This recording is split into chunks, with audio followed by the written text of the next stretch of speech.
Let me go to Tom Switzer now. I've been keen to talk to him about what's happening in Parliament as well. He's with the Centre for Independent Studies, joins me live from Sydney. Good to talk to you again, Tom. Really keen to get your take on this net zero debate, which has been reanimated by none other than two deputy prime ministers in Barnaby, Joyce and Michael McCormack.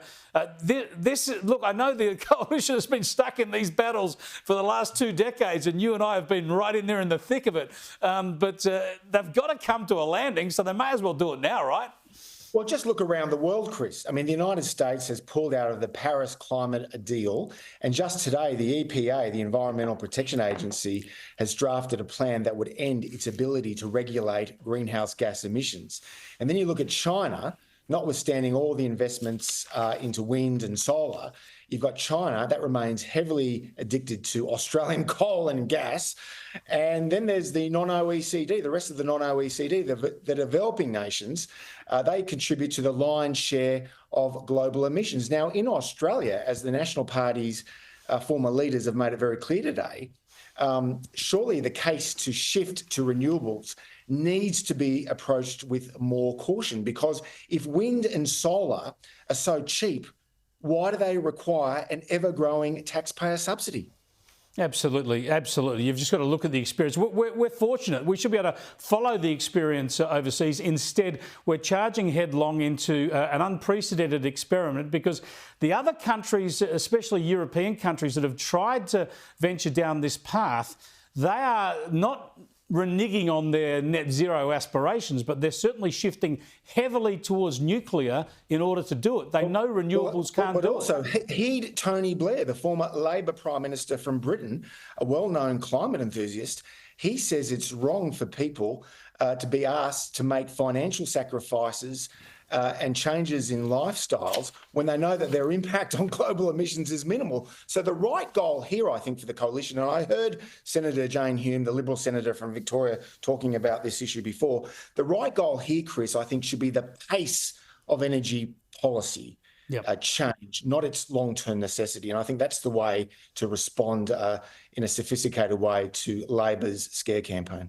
Yeah, I think that would be a very sensible approach. And instead, we've got this headlong rush to renewables. We should be extending the life of our cheap and reliable fossil fuel energy, and maybe looking at a medium-term transition to more nuclear. And obviously, there'll be some role for renewables. But we'll see. We're back in the climate wars again. I've got to get your thoughts on Australia signing up with 27 other countries to this latest call for a ceasefire, and seeming to blame Israel for all of the difficulties around aid and aid distribution in Gaza. Let us know your thoughts on that.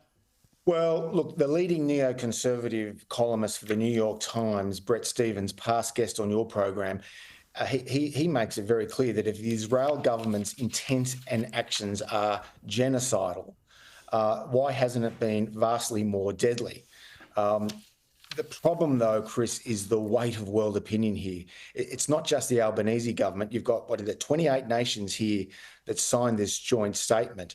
And they're saying the suffering of the civilians in Gaza has reached new depths. And as Brett Stevens acknowledges, there are important questions to be raised about the tactics Israel has used, especially with respect to the food distribution system. But ultimately, though, this statement that Australia signed, it won't stop the Netanyahu government from trying to secure the release of the remaining hostages. And they still want to defeat Hamas, which, let's remember, Canberra has designated a terrorist organisation, has done so since 2001. Yeah, it's very counterproductive, though. I would have thought, while a ceasefire offer is actually on the table that Israel has agreed to. Just briefly, the statement puts the finger of blame solely on Israel when it comes to aid distribution. But interestingly, Penny Wong didn't want to repeat that claim when she was interviewed by Andrew Clennell yesterday. Have a look. I think it's self-evident that insufficient aid is going into Gaza. I don't think anybody disputes that. And who's responsible? Well, yeah, we just want aid to go in, right? I know that people want, a political argument. Yeah, I think the US and Israel aid program is not the problem. And if it is, why wouldn't she say that again in an interview? Well, she doesn't mention the genocide word, but many people who support the Albanese government's position on this subject do say it's genocide. Now, which is ludicrous. It's an absurdity, as Brett Stevens pointed out. the aggressor accepts a ceasefire and seeks to bring aid to civilians, while you could make the argument here that the victim refuses and orders its people to turn down the food. And that's what's happening here with Hamas. Thanks for joining us, Tom. I appreciate it as ever. Tom Switzer there from the Centre for Independent Studies.